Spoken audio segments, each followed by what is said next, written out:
Coming up on MCTV this week. Why is understanding the economy important for your life? And campus frats and sororities are looking for a new place to call home. This week starts now.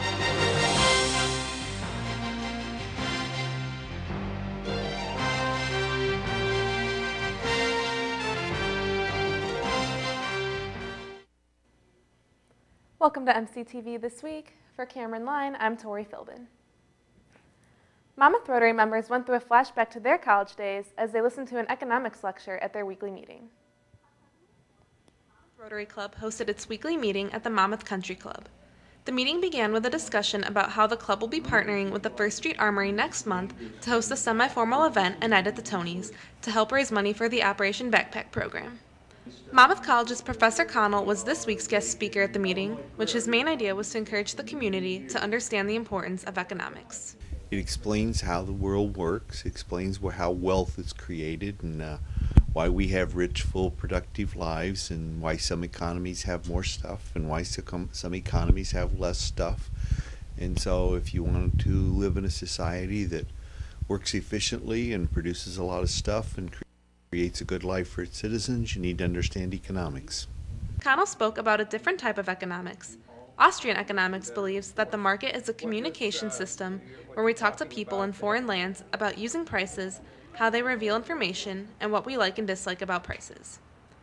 Connell, along with Monmouth Rotary Club President Rob Ravel, explained the impact economics has on not only the Monmouth community, but in our society as well.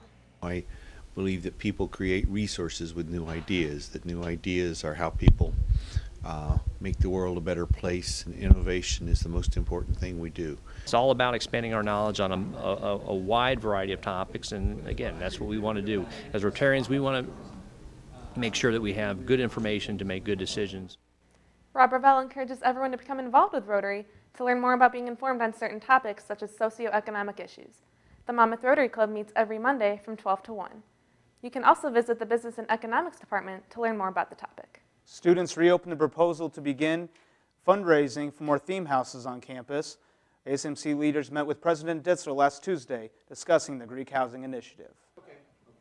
Due to the recent funding and construction of the new Business and Science Center, the thoughts of the new Greek housing had been postponed. President Ditzler received a letter from key fraternities on campus detailing their hopes for new housing arrangements. He then proceeded to explain the next step the organization needs to take in order to fulfill their dreams. Housing would have trouble feeding, right? Because we're pretty much the capacity here. There's two ways to get money.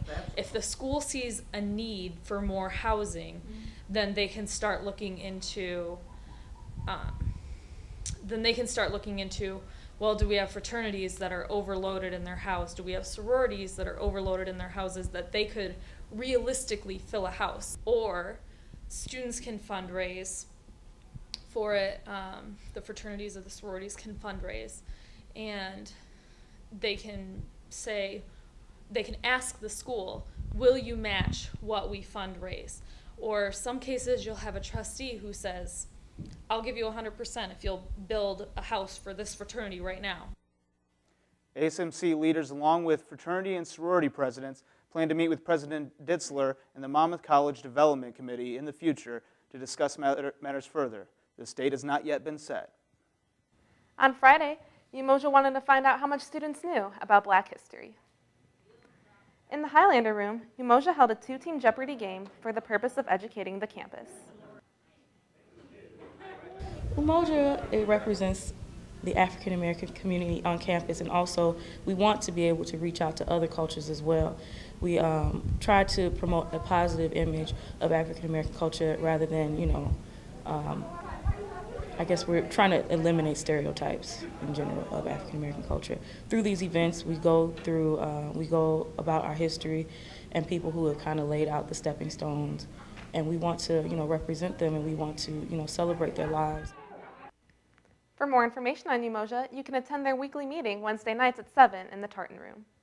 Last week, Ignite hosted their monthly worship night in the Highlander room. Students had the opportunity to sing and pray, creating an opportunity for them to express their faiths to others. We're Ignite, and we sponsor a group that meets every week, and we kind of just do a little small worship thing there, and we like to get together and just be able to do a bigger hour worship. Ignite leads contemporary worship nights every month. All are welcome. For more information, contact Cody Rogers at crogers@monmouthcollege.edu. Taking a look at some events on campus this week.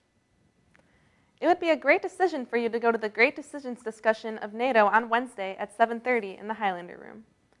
Friday, ASAP Goes Hollywood with their late night event hosted in the TV Lounge of Stockdale at 9. And don't be left at home this summer just because you missed a summer camp employment fair Wednesday in the Stockdale lobby at 4. Coming up in sports after the break. Gwinnett Gymnasium played host to 2 exciting thrillers on Saturday.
After a victory over Illinois College, the Scots look to continue their winning streak over Ripon on Saturday.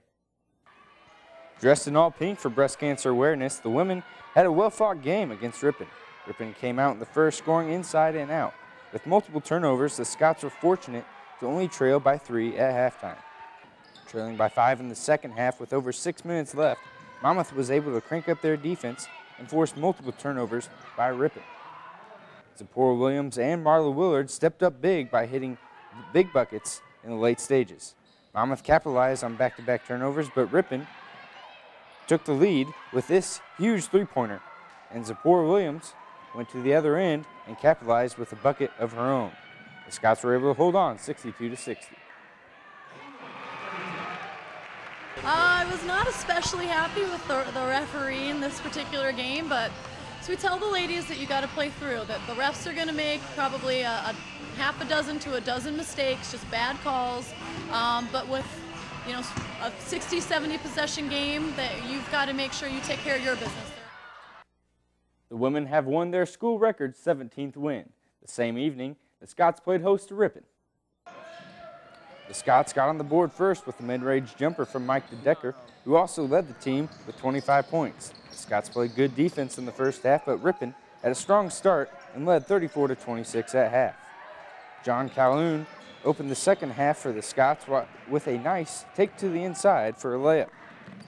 The Scots started to run away with it, but Ripon's late run kept them close, and in the closing seconds of the game, Taylor Koth of Ripon made this pull-up jumper to give Ripon the lead 75-74.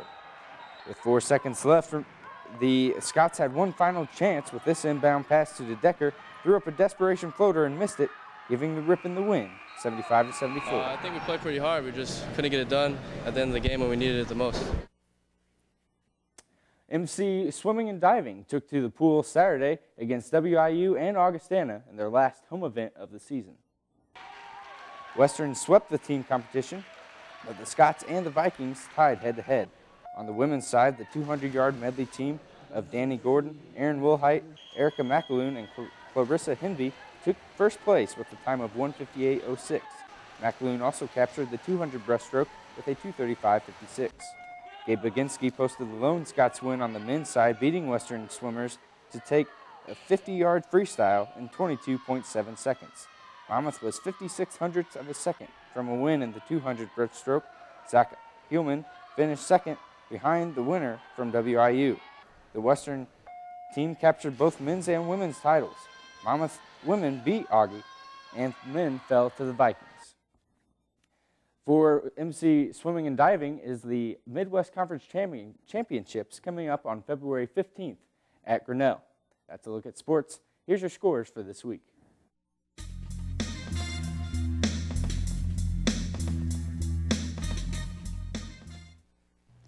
What do you do when you're bored? Do you sleep a lot? Or are you more of the homework type? Well, guess what? You, yes you, could get more involved with The Courier, the student newspaper of MC. Whether you are interested in just reading or writing,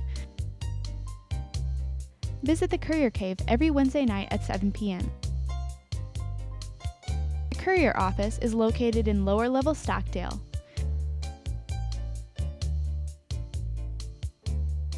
You can become a contributing writer or photographer.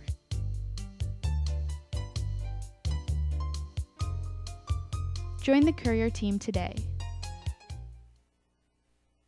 Last Wednesday, ASAP hosted its after-hours event that brought the carnival to Monmouth. Students braved the cold to come and play themed carnival games in Scotland Yard.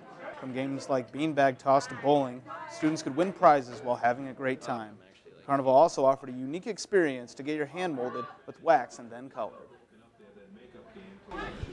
We had done things like this before with like casino games and stuff like that. So we figured this is kind of along the same route, and people just really seem to enjoy it, and they get to win free prizes, which people always love free stuff. So next month, After Hours will be hosting an ice cream bar and craft games. That's it for MCTV this week. I'm David Beidel. And I'm Tori Philbin. Be sure to tune in next Wednesday for our next edition of MCTV. And I'm Cameron Lyon. Remember, you can find us on the web 24 hours a day at monmouthcollege.edu/MCTV. Thank you for watching. We'll see you next time.